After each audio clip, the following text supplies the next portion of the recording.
During the late 1800s, tycoons like Vanderbilt, Rockefeller, Carnegie, and Swift fueled the nation's industrial age by developing American resources.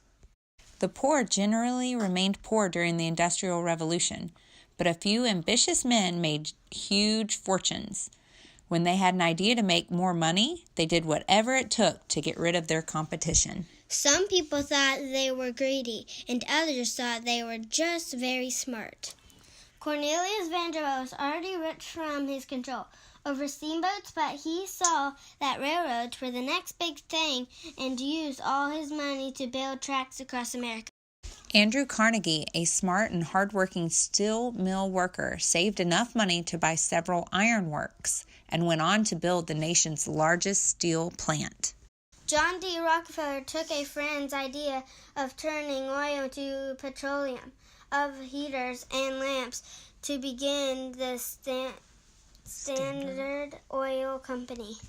These men worked together to become tycoons.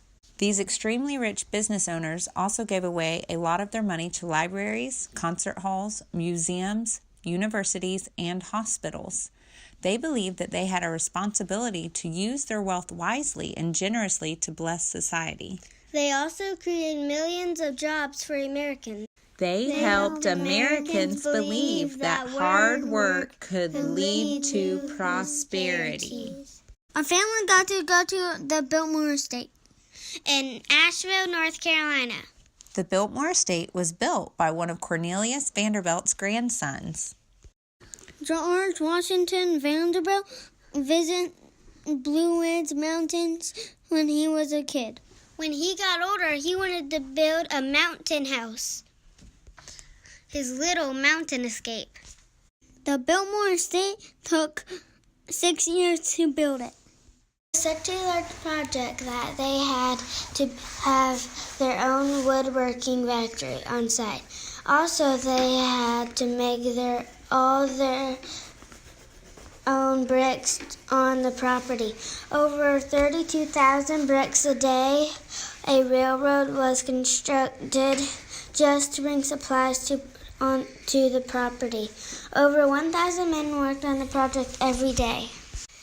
George Vanderbilt traveled around the world to collect stuff for his house. George Vanderbilt opened his home for family and friends on Christmas Eve, 1895. Friends included famous authors, novelists, diplomats, ambassadors, and even future presidents McKinley, Roosevelt, and Wilson.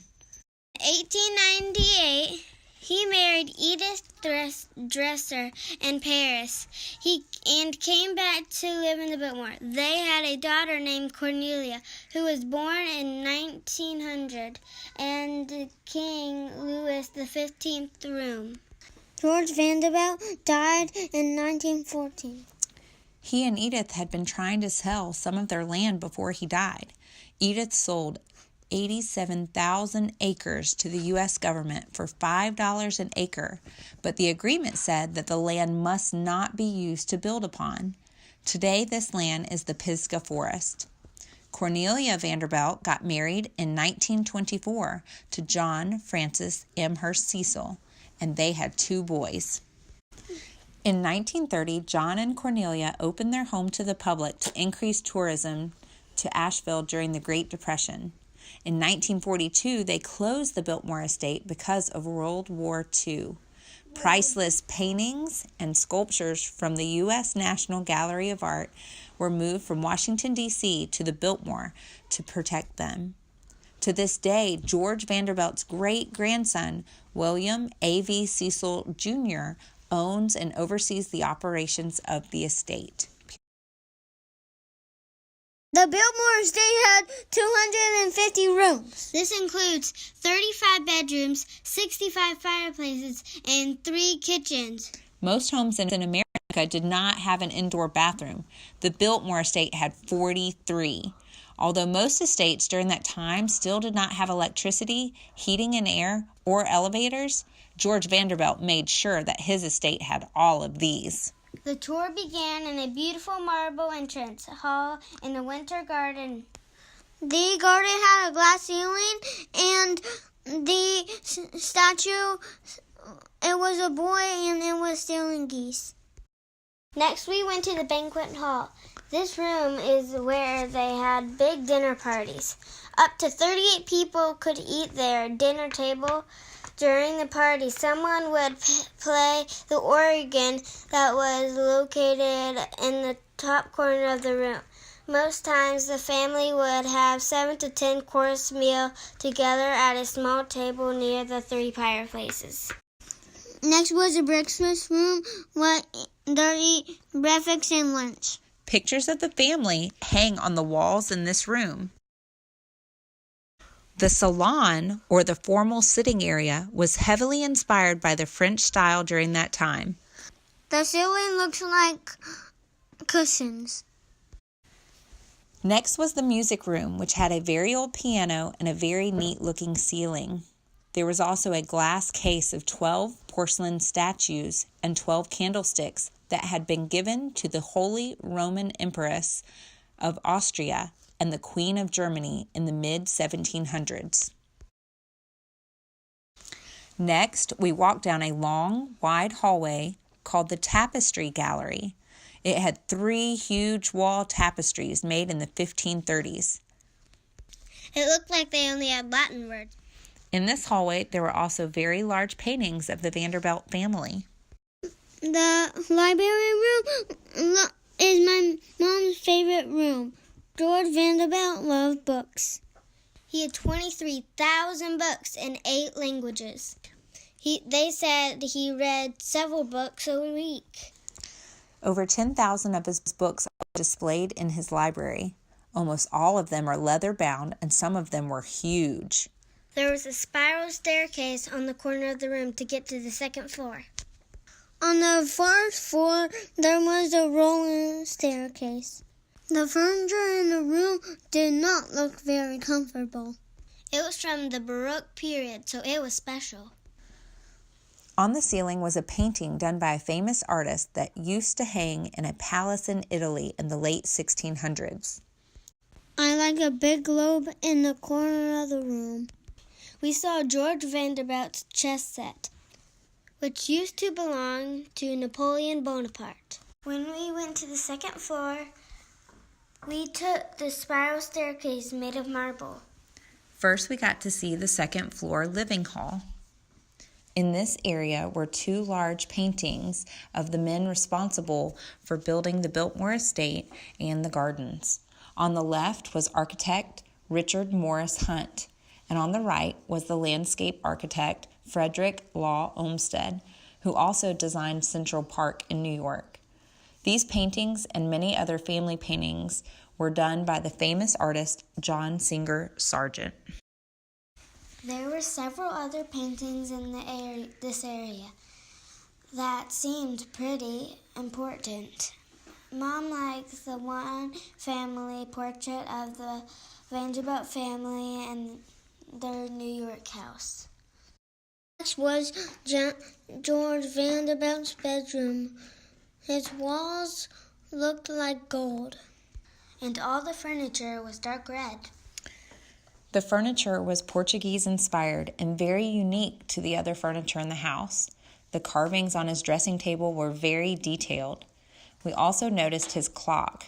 We learned later that George Vanderbilt collected clocks from around the world, and in each room of the house there was a different clock that was one of a kind. The one in his bedroom is the oldest of all of them, made in the early 1600s. Clocks made during that time only had an hour hand. The oak sitting room joined Mr. and Mrs. Vanderbilt's bedroom. This is the room where they would plan their days and tell the housekeeper of all the jobs that needed to be done that day, especially for they were going to have guests. More family portraits painted by John Singer Sargent were hanging in this room. Mrs. Vanderbilt's bedroom was next on the tour. It was the shape of an oval.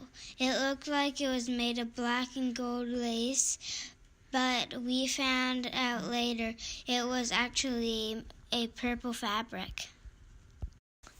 The third floor is where people come stay with them. Third floor common space had an old record player and many other family pieces that had been handed down to George Vanderbilt from his father and grandfather. This floor has lots of guest rooms with names that describe the furniture and artists that they were designed for.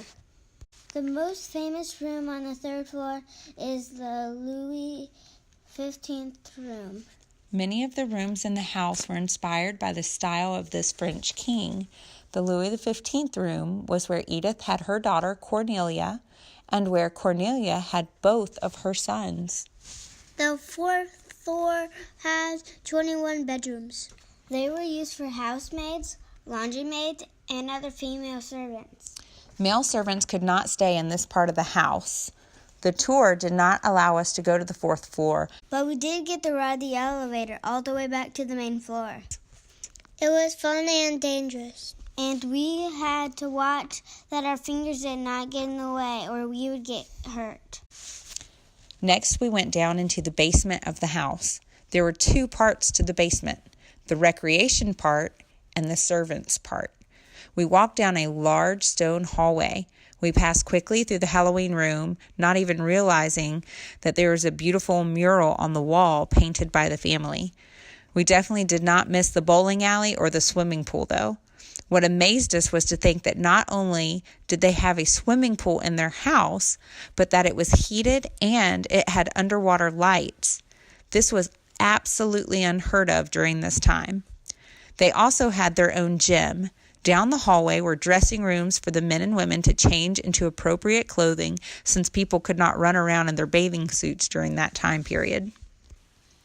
The other part of the basement was the servants' area. We saw the main kitchen, the pastry kitchen, a rotisserie kitchen, walk-in refrigerators, several different pantries, the servants' dining hall, laundry areas, and more bedrooms for female servants. They even had a dumbwaiter that carried food up to other floors like an elevator. We went back to the main floor and finished our tour on the east side of the house. They called this the bachelor's wing. It included a billiards room, a smoking room, and a gun room. We ran out of time and did not make it to the gardens or Antler Village, but we plan to go back another time when the flowers are blooming. During the late 1800s, tycoons like Vanderbilt, Rockefeller, Carnegie, and Swift fueled the nation.